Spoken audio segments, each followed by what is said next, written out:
L'Évangile de Jésus-Christ selon saint Matthieu, chapitre 19.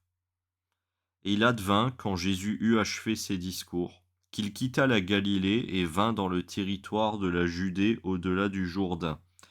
Des foules nombreuses le suivirent, et là il les guérit.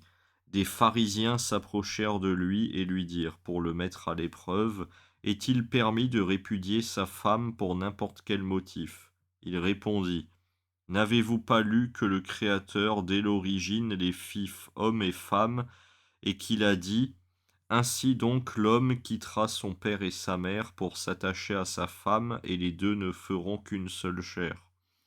Ainsi ils ne feront plus deux, mais une seule chair. Eh bien, ce que Dieu a uni, l'homme ne doit point le séparer. Pourquoi donc, lui disent-ils, Moïse a-t-il prescrit de donner un acte de divorce quand on répudie? C'est, leur dit-il, en raison de votre dureté de cœur que Moïse vous a permis de répudier vos femmes, mais dès l'origine il n'en fut pas ainsi. Or, je vous le dis, quiconque répudie sa femme, pas pour prostitution, et en épouse une autre, commet un adultère. Les disciples lui disent, si telle est la condition de l'homme envers la femme, il n'est pas expédient de se marier. Il leur dit, tous ne comprennent pas ce langage, mais ceux-là à qui c'est donné, il y a en effet des eunuques qui sont nés ainsi du sein de leur mère. Il y a des eunuques qui le sont devenus par l'action des hommes, et il y a des eunuques qui se sont eux-mêmes rendus tels à cause du royaume des cieux. Qui peut comprendre qu'ils comprennent? Alors des petits enfants lui furent présentés pour qu'il leur imposât les mains en priant. Mais les disciples les rabrouèrent. Jésus dit alors, laissez les petits enfants et ne les empêchez pas de venir à moi, car c'est à leurs pareils qu'appartient le royaume des cieux. Puis il leur imposa les mains et poursuivit sa route. Et voici qu'un homme s'approcha de lui et dit, Maître, que dois-je faire de bon pour obtenir la vie éternelle? Il lui dit, qu'as-tu à m'interroger sur ce qui est bon? Un seul est le bon, que si tu veux entrer dans la vie, observe les commandements. Lesquels, lui dit-il? Jésus reprit, tu ne tueras pas, tu ne commettras pas d'adultère, tu ne voleras pas, tu ne porteras pas de faux témoignages, honore ton père et ta mère, et tu aimeras ton prochain comme toi-même.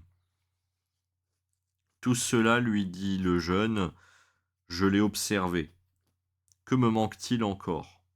Jésus lui déclara, si tu veux être parfait, va, vends ce que tu possèdes et donne-le aux pauvres, et tu auras un trésor dans les cieux. Puis viens, suis-moi. Entendant cette parole, le jeune homme s'en alla contristé, car il avait de grands biens.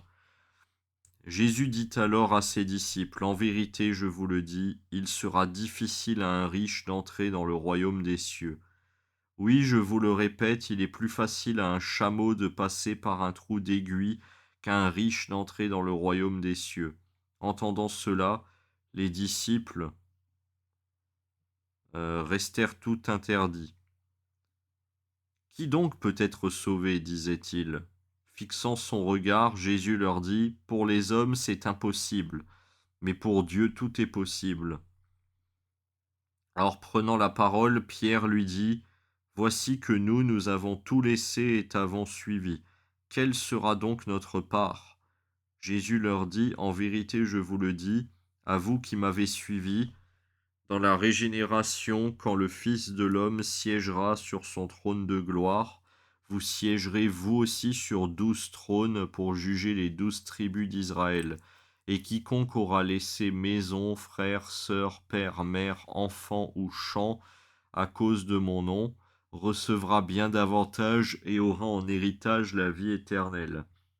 Beaucoup de premiers seront derniers, et de derniers seront premiers.